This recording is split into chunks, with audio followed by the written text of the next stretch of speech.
सप्तम परिच्छेद। मातृसेवा और श्री रामकृष्ण। हाजरा महाशय। ठाकुर श्री रामकृष्ण के कमरे के पूर्व वाले बरामदे में बैठकर हाजरा महाशय जप करते हैं। वयस 46-47 होगी। ठाकुर के देश का व्यक्ति है। अनेक दिनों से वैराग्य हुआ है। बाहर बाहर घूमते रहते हैं। कभी कभी घर पर जाकर रहते हैं। घर पर कुछ जमीन आदि है, उससे स्त्री पुत्र कन्या आदि का भरण पोषण करते हैं। फिर भी प्रायः 1000 रुपया देना है। उसके लिए हाजरा महाशय सर्वदा चिंतित रहते हैं और किस प्रकार ऋण उतारा जाए, सर्वदा यही चिंता करते रहते हैं। कलकत्ता में सर्वदा यातायात है। वहां पर ठनठने निवासी श्रीयुक्त ईशान चंद्र मुखोपाध्याय महाशय उनका खूब आदर करते हैं और साधु की न्यायी सेवा करते हैं। ठाकुर श्री रामकृष्ण ने उनको यत्न से रखा हुआ है। धोती आदि फट जाने पर धोती आदि दिलवा देते हैं। सर्वदा हाल पूछते हैं और ईश्वरीय कथा उनके साथ सर्वदा होती रहती है। हाजरा महाशय बड़े तार्किक हैं। प्रायः बातें करते करते तर्क की तरंग में एक ओर को बह जाते हैं। बरामदे में आसन लगाकर सर्वदा जप की माला लेकर जप करते रहते हैं। हाजरा महाशय की माताजी के असुख का संवाद आया है। रामलाल के देश से आते समय उन्होंने उनका हाथ पकड़कर बहुत बहुत कहा था, अपने चाचा जी से मेरी विनती बताकर कहना, वे जिस प्रकार से हो प्रताप से कहकर देश भेज दे। एक बार जैसे मेरे साथ मेल हो जाए। ठाकुर ने वही बात हाजरा से कही थी। एक बार घर जाकर माँ के साथ मिलकर आ जाओ। उन्होंने रामलाल से बहुत बहुत करके कह दिया है। माँ को कष्ट देकर क्या कभी ईश्वर को पुकारा जाता है? एक बार मिलकर फिर चले आओ।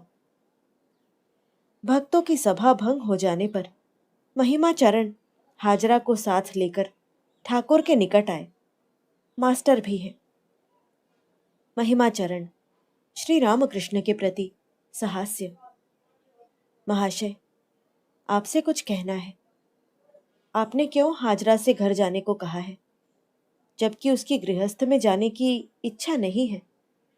श्री रामकृष्ण, उसकी माँ ने रामलाल के पास बहुत दुख किया है, तभी कहा था 3 दिन के लिए ही चाहे जाओ, एक बार मिलकर आ जाओ। माँ को कष्ट देकर क्या ईश्वर साधना होती है?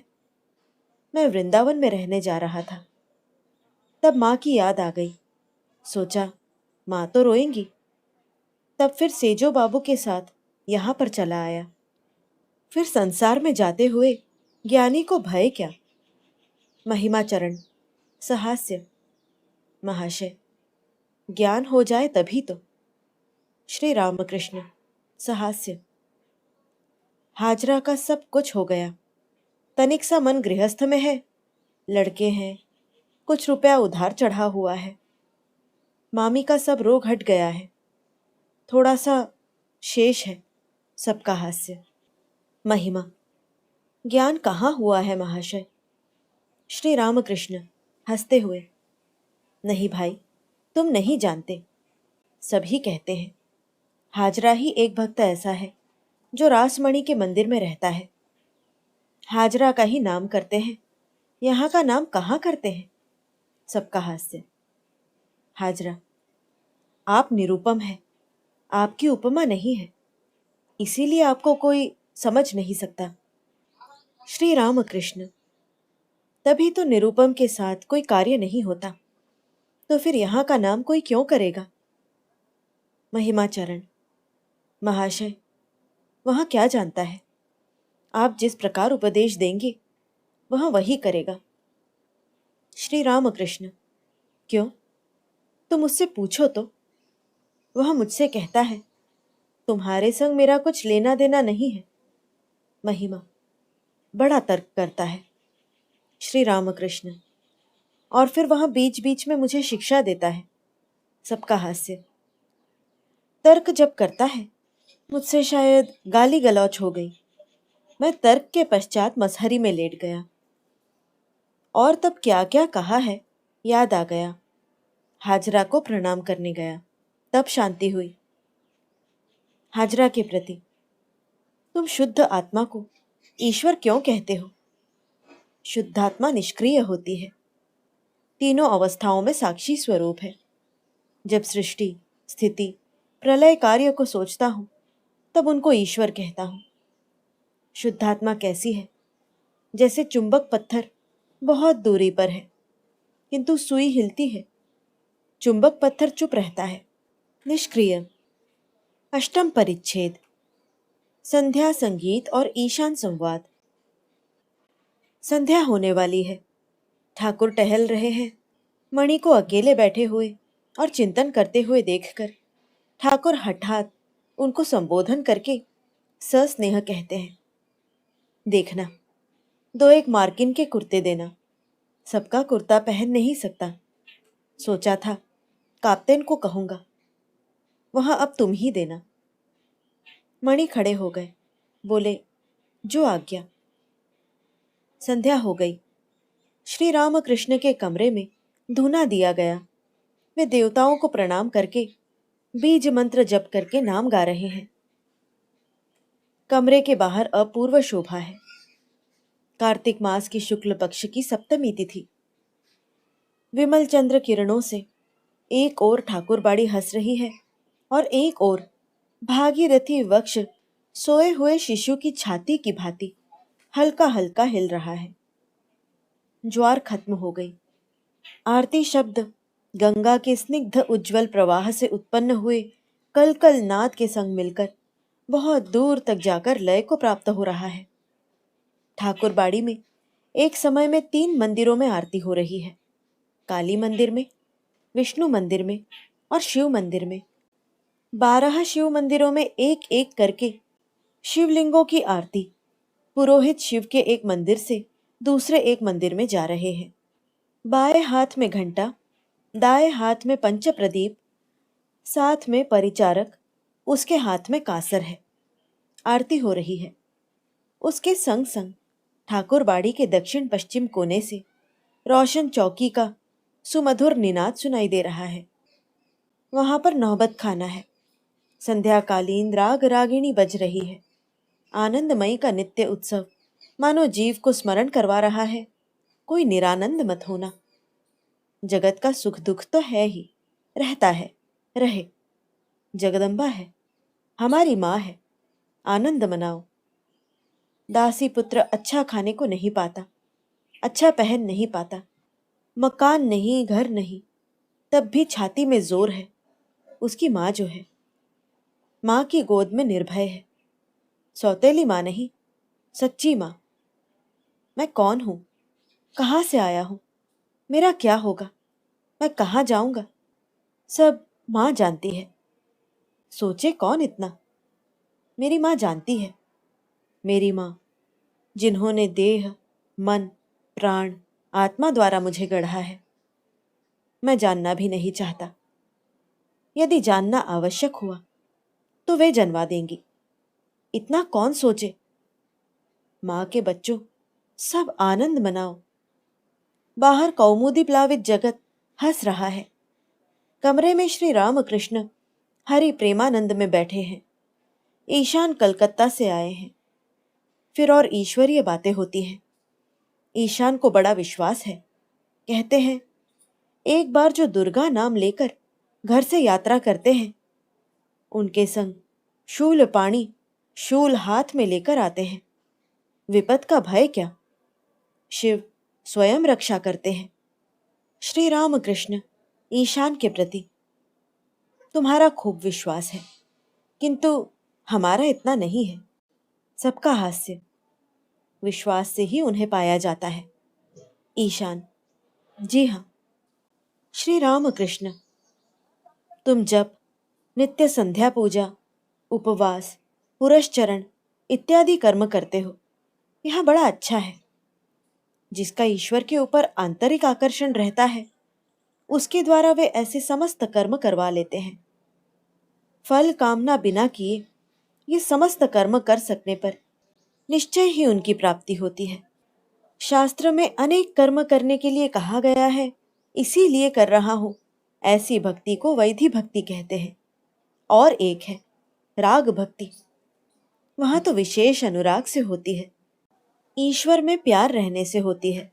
जैसे प्रहलाद की वहां भक्ति यदि आ जाती है तो फिर वैधि कर्मों का प्रयोजन नहीं होता। नवम परिच्छेद। सेवक के हृदय में। संध्या के पूर्व मणि टहल रहे हैं और सोच रहे हैं, राम की इच्छा, यह तो बड़ी सुंदर बात है। इससे तो प्रीडेस्टिनेशन अर्थात भाग्य और फ्री विल, स्वतंत्र इच्छा, लिबर्टी, स्वाधीनता और नेसेसिटी, आवश्यकता, यह सब झगड़े ही मिट जाते हैं। मुझे डाकू पकड़ कर ले गए राम की इच्छा से, और फिर मैं तंबाकू पी रहा था राम की इच्छा से। मैंने डकैती की राम की इच्छा से। मुझे पुलिस ने पकड़ लिया राम की इच्छा से। मैं साधु बना हूं राम की इच्छा से। मैं प्रार्थना करता हूं, हे प्रभु, मुझे असत बुद्धि मत देना, मुझसे डकैती मत करवाना। यह भी राम की इच्छा। सत इच्छा और असत इच्छा उन्होंने दी है। फिर भी एक विशेष बात है, असत इच्छा वे क्यों देंगे? डकैती करने की इच्छा वे क्यों देंगे? इसके उत्तर में ठाकुर बोले कि उन्होंने जानवरों के भीतर जैसे बाघ, सिंह, सांप बनाए हैं, वृक्षों में जैसे विश्व वृक्ष बनाया है, उसी प्रकार मनुष्यों के भीतर चोर डाकू भी बनाए हैं। क्यों बनाए हैं यह कौन बताएगा? ईश्वर को कौन समझेगा? किंतु यदि उन्होंने सब कुछ बनाया है, तब तो सेंस ऑफ रिस्पॉन्सिबिलिटी अर्थात दायित्व बोध खत्म हो जाता है। यह क्यों खत्म होगा? ईश्वर को बिना जाने, उनका दर्शन बिना किए, राम की इच्छा, इसका 16 आना बोध ही नहीं होगा। जब तक पूर्ण विश्वास नहीं होता, तब तक पाप पुण्य बोध और रिस्पॉन्सिबिलिटी अर्थात उत्तरदायित्व बोध रहेगा ही रहेगा। ठाकुर ने राम की इच्छा समझाई है। तोते की भांति राम की इच्छा मुख से बोलने से नहीं होता। जब तक ईश्वर को जानना नहीं होता, उनकी इच्छा में मेरी इच्छा एक नहीं हो जाती, तब तक मैं यंत्र हूं, यह ठीक ठीक बोध नहीं होता। तब तक पाप पुण्य बोध, सुख दुख बोध, शुचि अशुचि बोध, भला मंदा बोध रख देते हैं, सेंस ऑफ रिस्पॉन्सिबिलिटी रख देते हैं। वैसा न हो तो उनकी माया का संसार कैसे चलेगा? ठाकुर की भक्ति की बात जितनी ही सोचता हूं, उतना ही अधिक अवाक हो जाता हूं। केशव सेन हरिनाम करते हैं, ईश्वर चिंतन करते हैं, झट उनको देखने के लिए भागे। केशव तुरंत अपना जन हो गए। तब काप्तेन की बातें फिर नहीं सुनी। वे विलायत गए हैं, साहबों के साथ खाया है, कन्या को भिन्न जाति में विवाह दिया है, ऐसी बातें सब बह गईं। बेर ही केवल खाता हूं, कांटों से मेरा क्या काम? भक्ति सूत्र में साकारवादी निराकारवादी एक हो जाते हैं, हिंदू मुसलमान ईसाई एक हो जाते हैं, चारों वर्ण एक हो जाते हैं। भक्ति की ही जय। धन्य श्री रामकृष्ण, तुम्हारी ही जय हो। तुमने ही सनातन धर्म का यह विश्वजनीन भाव फिर मूर्तिमान कर दिया है। तभी शायद तुम्हारा इतना आकर्षण है। सभी धर्मावलंबियों को तुम परम आत्मीय की भांति बिना अंतर किए आलिंगन करते हो। तुम्हारी एक ही कसौटी है, भक्ति। तुम केवल देखते हो अंतर में ईश्वर का प्यार और भक्ति है या नहीं। यदि वह हो तो वह शीघ्र ही तुम्हारा परम आत्मीय है। हिंदू में यदि भक्ति देखते हो तो वह तुरंत तुम्हारा अपना आत्मीय है। मुसलमानों में यदि अल्लाह के ऊपर भक्ति रहे तो वह भी तुम्हारा आत्मीय जन है। ईसाई में यदि यीशु के ऊपर भक्ति रहे तो वह भी तुम्हारा परम आत्मीय है। तुम कहते हो कि सब नदियां ही भिन्न भिन्न दिशाओं के देशों से आकर समुद्र में गिरती है। ठाकुर इस जगत को स्वप्नवत नहीं कहते। वैसा होने से वजन में कम हो जाता है। मायावाद नहीं, विशिष्टाद्वैतवाद, क्योंकि जीव जगत को कल्पित झूठा नहीं कहते, मन की भूल नहीं कहते। ईश्वर सत्य और फिर मनुष्य सत्य, जगत सत्य, जीव जगत विशिष्ट ब्रह्म। बीज छिलका निकाल देने पर संपूर्ण बेल नहीं मिलता। सुना है यह जगत ब्रह्मांड महाचिदाकाश में आविर्भूत होता है और फिर काल में लय होता है। महासमुद्र में तरंग उठती है और फिर काल में लय हो जाती है। आनंद सिंधु नीर में अनंत लीला लहरी। इस लीला का आदि कहाँ है, अंत कहाँ है, वह मुख से नहीं कहा जा सकता, मन में चिंतन नहीं किया जा सकता। मनुष्य ही कितना, उसकी बुद्धि ही अथवा कितनी। सुना है महापुरुषों ने समाधिस्थ होकर उसी नित्य परम पुरुष का दर्शन किया है, नित्य लीलामय हरि का साक्षात्कार किया है। अवश्य किया है, क्योंकि ठाकुर श्री रामकृष्ण भी कहते हैं। किंतु इन चर्म चक्षुओं से नहीं, शायद जिसे दिव्य चक्षु कहते हैं उसके द्वारा।